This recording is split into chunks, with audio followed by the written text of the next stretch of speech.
Assalamualaikum warahmatullahi wabarakatuh. Apa kabar soleh-soleha? Mudah-mudahan kita semua selalu dalam lindungan Allah Subhanahu wa Ta'ala.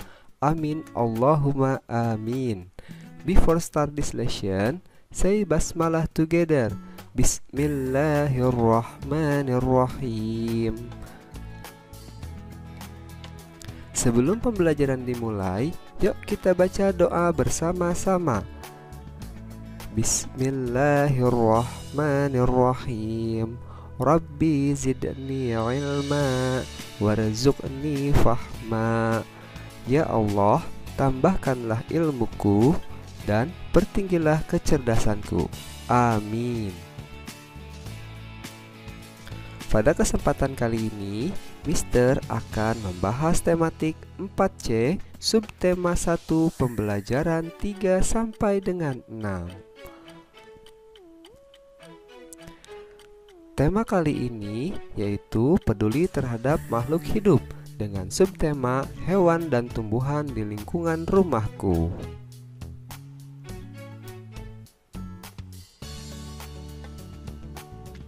Sebelum memasuki materi pembelajaran, yuk kita pahami spiritualisasi pendidikan berikut ini.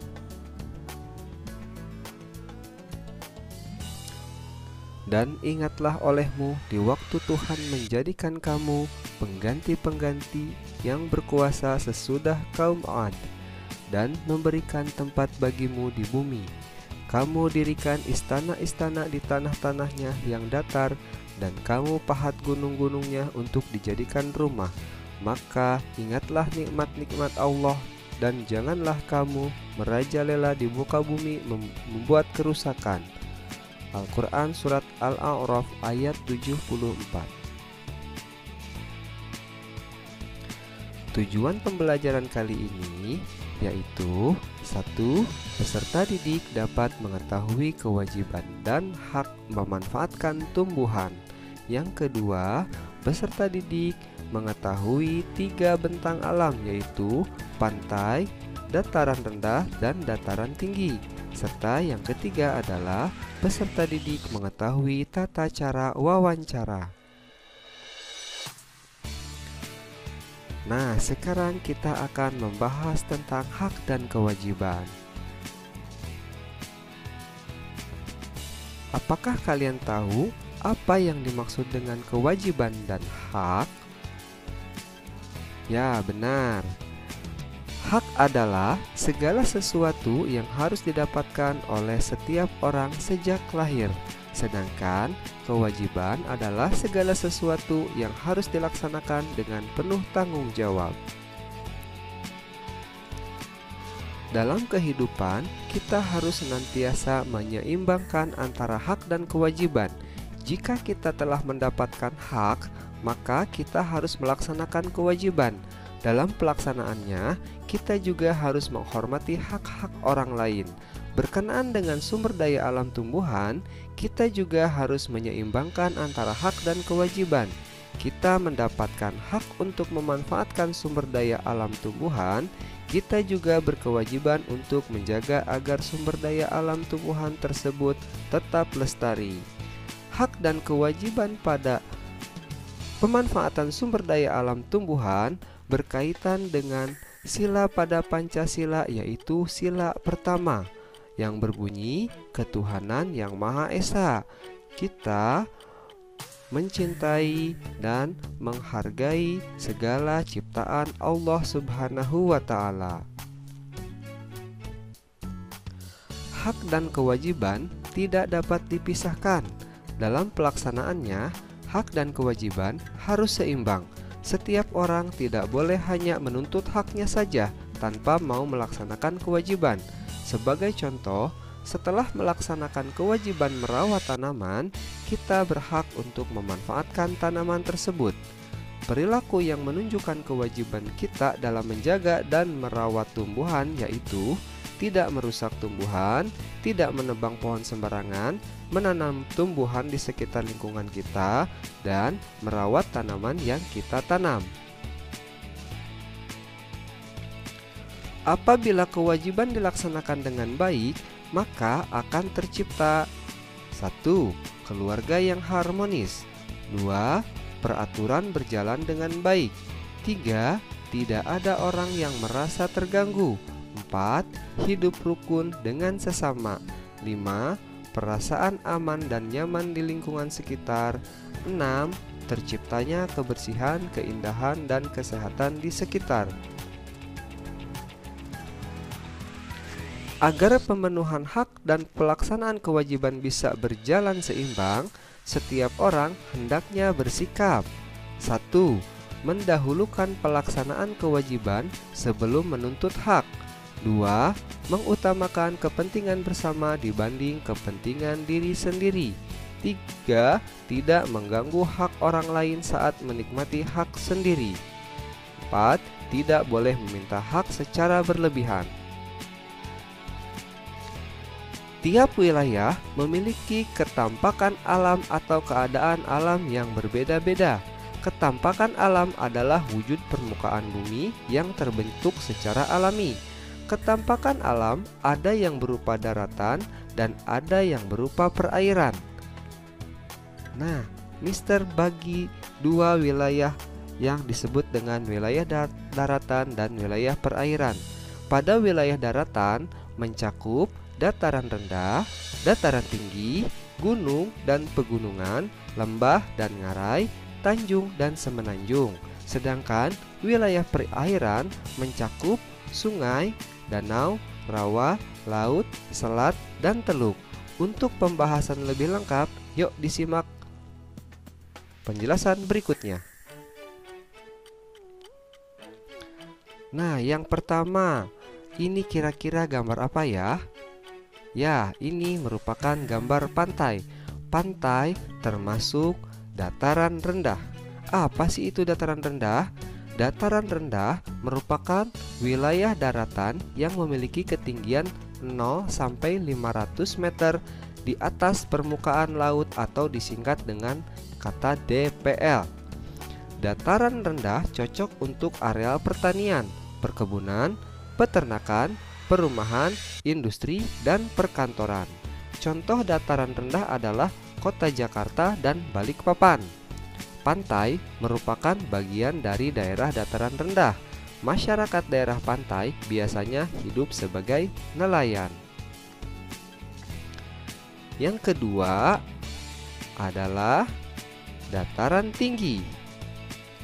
Dataran tinggi merupakan wilayah daratan yang memiliki ketinggian lebih dari 500 meter di atas permukaan laut. Contoh dataran tinggi adalah dataran tinggi Dieng di Jawa Tengah. Dataran tinggi biasanya dimanfaatkan untuk peristirahatan, objek wisata, dan usaha perkebunan, terutama sayur mayur. Yang ketiga, ada gambar gunung. Nah, ini merupakan gunung dan pegunungan. Apa sih bedanya gunung dan pegunungan? Gunung adalah permukaan bumi yang menonjol lebih tinggi dari daerah sekitarnya dengan ketinggian lebih dari 600 meter di atas permukaan laut. Sedangkan pegunungan adalah rangkaian gunung yang saling menyambung satu sama lain, tinggi, luas, dan memanjang. Sebagian gunung dan pegunungan dimanfaatkan sebagai objek wisata.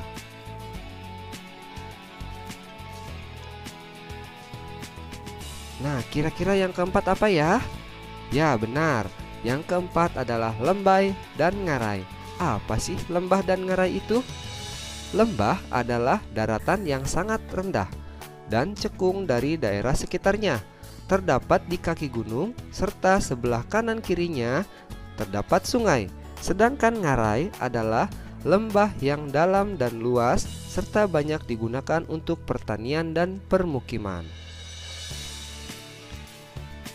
Yang kelima adalah tanjung dan semenanjung. Tanjung atau semenanjung adalah daratan yang menjorok ke laut. Perbedaan antara tanjung dan semenanjung terletak pada ukurannya. Semenanjung berukuran besar, sedangkan tanjung berukuran lebih kecil. Tanjung di Indonesia umumnya dibangun pelabuhan, contohnya Tanjung Priuk dan Tanjung Perak.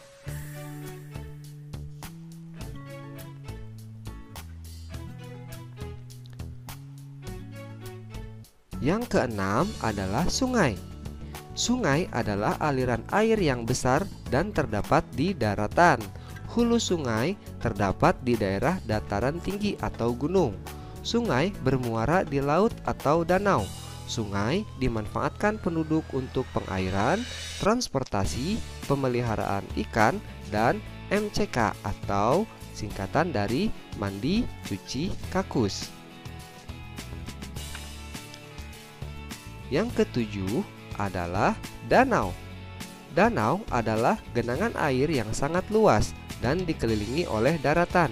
Ditinjau dari asal-usulnya, danau dibedakan menjadi dua, yaitu danau alami dan danau buatan. Danau alam adalah danau yang terbentuk karena peristiwa alam, sedangkan danau buatan adalah danau yang sengaja dibuat untuk kepentingan tertentu. Danau dimanfaatkan untuk perikanan, perairan, dan pembangkit listrik tenaga air. Yang kedelapan ada rawa. Apa sih itu rawa? Rawa adalah tanah yang rendah dan digenangi air. Biasanya banyak tumbuhan air dan dasar tanahnya berlumpur. Beberapa peran rawa antara lain sebagai cadangan air, mencegah terjadinya banjir, dan sumber makanan. Oleh karena itu, rawa memiliki banyak peran penting, maka harus kita jaga kelestariannya. Yang kesembilan adalah laut. Laut adalah kumpulan air asin yang menggenangi sebagian besar permukaan bumi dan memisahkan daratan menjadi beberapa pulau besar, pulau kecil, dan benua. Permukaan air laut sering bergelombang, berubah, dan bergerak. Laut yang sangat luas disebut samudra. Laut digunakan untuk jalur lalu lintas kapal dan juga sebagai sumber makanan. Sumber makanan seperti apa? Nah, kita kan sering makan seafood. Nah, seafood itu merupakan makhluk yang berasal dari laut, seperti contohnya ikan dan lain sebagainya.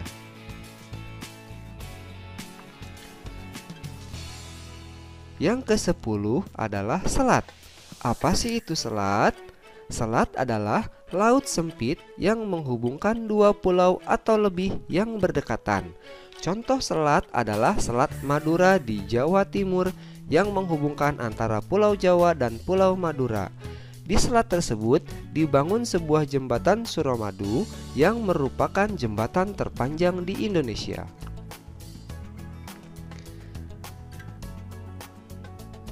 Yang ke-11 adalah teluk. Teluk adalah bagian laut yang menjorok ke daratan. Teluk merupakan laut yang pantainya melengkung hampir mengitari perairan laut di sekitarnya. Perairan laut di daerah teluk lebih tenang dibandingkan dengan di luar teluk. Oleh karena itu, banyak pelabuhan yang dibangun di daerah teluk. Nah, dilihat dari gambar di samping ini, apakah kalian tahu apa yang sedang dilakukan? Ya, benar. Ini merupakan gambar seorang anak yang sedang mewawancarai orang lain. Yuk kita simak penjelasan berikutnya. Pada materi sebelumnya, kita telah berlatih membuat berbagai pertanyaan. Latihan membuat pertanyaan diperlukan sebagai persiapan untuk melakukan wawancara. Ada beberapa syarat membuat pertanyaan yang baik dan benar. Yuk disimak penjelasan pada bagan berikutnya. Nah, kira-kira Mister akan memberikan bagan apa ya? Ada lingkaran, ada tanda panah, dan ada beberapa kolom. Nah, sekarang Mister akan menjelaskan tentang pertanyaan yang baik. Nah, cara membuat pertanyaan yang baik itu terbagi menjadi 7 bagian. Yang pertama adalah pertanyaan yang diajukan sesuai tema atau topik. Yang kedua, saling berkesinambungan. Saling berkesinambungan itu berarti saling berhubungan. Jangan sampai yang dibahas tentang balon, kalian bertanya tentang bola. Yang ketiga, diawali dengan kata tanya. Kata tanya itu ada apa, di mana, kapan, mengapa, berapa. Yang keempat, menggunakan bahasa Indonesia yang baik. Jadi ketika kalian bertanya, gunakanlah bahasa Indonesia yang baik dan benar. Yang kelima adalah pertanyaan yang diajukan tepat sasaran. Maksudnya tepat sasaran adalah ketika kita bertanya kepada narasumber yang berprofesi sebagai penjual makanan, kita harus bertanya tentang makanan. Jangan kita bertanya kepada pedagang atau penjual makanan tentang permainan sepak bola. Itu merupakan pertanyaan yang tidak tepat sasaran. Yang berikutnya atau yang keenam, diajukan untuk menggali lebih banyak informasi. Jadi pertanyaannya harus menggali lebih banyak informasi tentang tema atau topik yang kita bahas. Jangan sampai membuat pertanyaan yang dapat menyudutkan atau memojokkan narasumber. Dan yang terakhir adalah jawabannya bukan hanya iya atau tidak. Maksudnya gimana ya, Mister? Maksudnya tuh kita tidak boleh menanyakan apakah Bapak berjualan gorengan. Bapak tersebut menjawab ya atau tidak. Wawancara adalah tanya jawab yang dilakukan untuk memperoleh informasi. Orang yang memberikan informasi saat wawancara disebut narasumber. Agar wawancara berjalan dengan lancar, maka pewawancara perlu memperhatikan hal penting berikut. Yang pertama, persiapan sebelum melakukan wawancara. Persiapan itu kita harus membuat janji dengan narasumber, kita harus menyiapkan pertanyaan, dan kita harus membuat tema yang akan kita lakukan. Yang berikutnya adalah penggunaan bahasa yang baik dan sopan, perkenalan diri, dan kita harus bersikap ramah terhadap narasumber.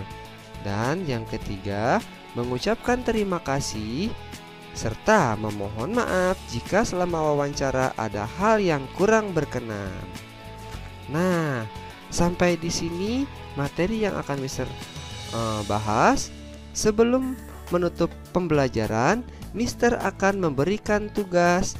Tugasnya adalah kalian buat beberapa pertanyaan. Pertanyaannya bertemakan tentang pekerjaan orang tua kalian. Minimal kalian harus membuat 5 pertanyaan dengan kata tanya apa, di mana, kapan, mengapa, berapa, bagaimana. Nah, setelah kalian membuat pertanyaan tersebut, kalian buatlah sebuah rekaman di mana kalian bertindak sebagai pewawancara dan orang tua kalian bertindak sebagai narasumber. Kalian tanyakan hal-hal yang berkenaan dengan pekerjaan orang tua kalian. Setelah itu, tugasnya kalian kirimkan ke WA wali kelas kalian masing-masing.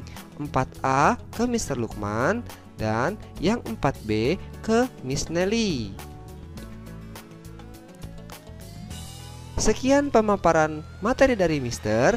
Pelajari dengan hikmat ya. Catat hal pentingnya di buku catatan kalian. Klik submit atau mark as down.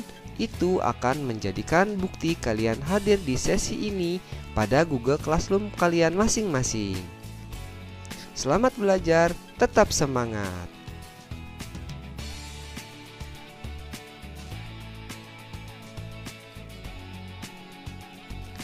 Sampai bertemu di sesi berikutnya. Before close this lesson, say hamdalah together. Alhamdulillahirabbil alamin. Wassalamualaikum warahmatullahi wabarakatuh.